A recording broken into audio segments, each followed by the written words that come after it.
Hi, I'm Breezy with Easy Breezy Vegan. I hope you're all having a wonderful day. Thank you so much for tuning into my channel.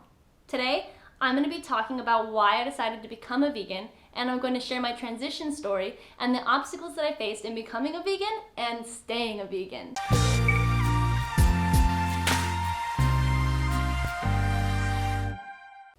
A few years before I actually went vegan, I would find myself getting grossed out by meat a lot. For instance, I would be eating a chicken wing and I would bite into a tendon or a blood vessel, and it would just totally gross me out and turn me off of chicken wings for months, literally. Or same thing would happen with steak. I would bite into it and I would hit some gristle or some fat or just anything that was hard to chew, and I would just lose my appetite and I wouldn't want to eat anymore. I would want to order my salad or my pasta without meat, but then I would feel guilty. And I would say, well, you have to get the meat or else you're not going to get protein, you're not going to get iron. So then I would order it with meat even though I didn't really want it because it grossed me out. And there were times when I would be eating meat and I would think, wow, how weird is it that this meat used to be a living animal? But then I would think, well, what am I supposed to do though? I need this animal to provide certain nutrients for me. I had even thought about becoming vegetarian or vegan or even pescatarian, but I would think, well, what would I eat? I don't even like vegetables that much, so I can't be a vegetarian that doesn't like vegetables. I'll die. I just didn't really see another option. I didn't see being anything but an omnivore as being a viable option. Eventually, I sat down with my fiance to watch a movie called What the Health. Now, at the time, I had no idea what this movie was about, and I had no idea that it was about plant-based eating. So I went into watching this movie with a completely open mind. And as this movie is going, it's talking about all these faults that I have in my diet. So during the movie, I'm like, okay, that's fine. I can give up processed meats. I can give up dairy. Oh, okay, no red meat, no big deal. I don't even eat that much anyways. Okay, I gotta give up eggs. Okay. Oh, I gotta give up fish. Okay. And then by the end of the movie, me and my fiance, we look at each other and we're just like, so we're vegan now? Me and my fiance went to the kitchen and we threw away everything that wasn't vegan. We wanted to go to the store to get some vegan food, but we didn't know what that was. So I decided to go on the internet and figure out what vegan staples were. As an omnivore, I knew, okay, I need to have frozen chicken, frozen beef, eggs, butter, milk, but what do vegans just have on hand all the time? So I researched it and found out that they have rice, quinoa, farro, beans, potatoes, fruits and veggies, maybe soy milk, maybe vegan butter if they want, oatmeal. Oatmeal's great.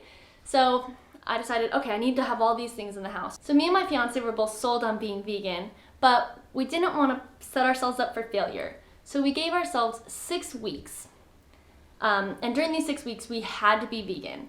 But then once the 6 weeks were over, we were allowed to decide if that's what we really wanted and make that decision and not be, mad at each other or mad at ourselves. And this just made the transition a lot easier because instead of hearing that evil little voice in the back of your mind that's like, you'll never have steak or eggs or lobster again, oh no. Instead of hearing that like totally creepy voice, it was just like a nicer little voice that was like, hey, you can't have steak right now, but if you want it in 6 weeks, that's totally fine. Or, oh yeah, lobster, you can have that in 6 weeks, don't worry. But at the end of 6 weeks, we were still set on being vegan.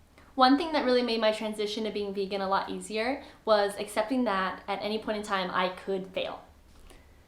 I mean, being vegan is something that you decide to do every day, multiple times a day. And I knew that at any point in time, I could decide to put cheese or put bacon in my mouth and fail at the thing that I was trying to do.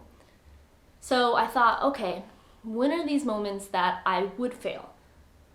Oh, okay, well, there are probably moments that I would feel weak. When would I feel weak and actually feel like I need to put non-vegan food in my body? I knew the moments that I would be at my weakest would be when I was hungry or when I was around people that weren't vegan or being away from my house and not having any vegan options readily available to me. So I wanted to proactively attack these situations and figure out how I can make sure that I never allowed myself to be weak in those situations. One situation where I knew that I would be hungry and I would be surrounded by non-vegan people and I would even be surrounded by tons of non-vegan food was when I was at work. Back then, I used to work in a restaurant as a server, so I was constantly surrounded by those things, and I knew that that could definitely be a moment of weakness for me. Another situation where I thought it might be easy for me to fail at being vegan would be at family functions. Not only do you get hungry there, but also you're surrounded by all these people who completely feel comfortable telling you all about their opinion about you being vegan. When I first went vegan, vegan fast food wasn't really a thing. Like, you couldn't really get vegan fast food very many places. And so I knew that whenever I was out and about running errands or just going shopping or anything that took me away from the house, I knew that that could be a moment of weakness for me. So I decided to make sure that I had my own options available, and I just always brought peanut butter and jelly or apples or oranges or bananas or just anything with me, and that really helped me to tide myself over until I could get home and, prepare a meal for me.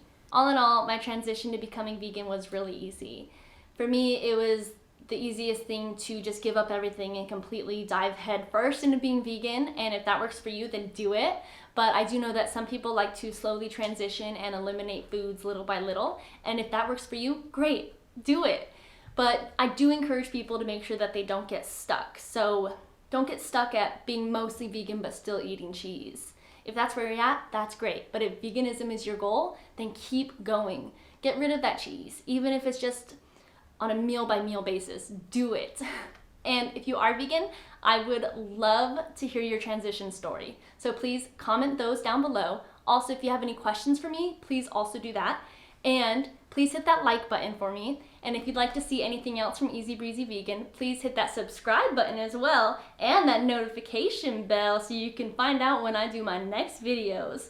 Anyways, thank you so much, and I hope you all have a wonderful day.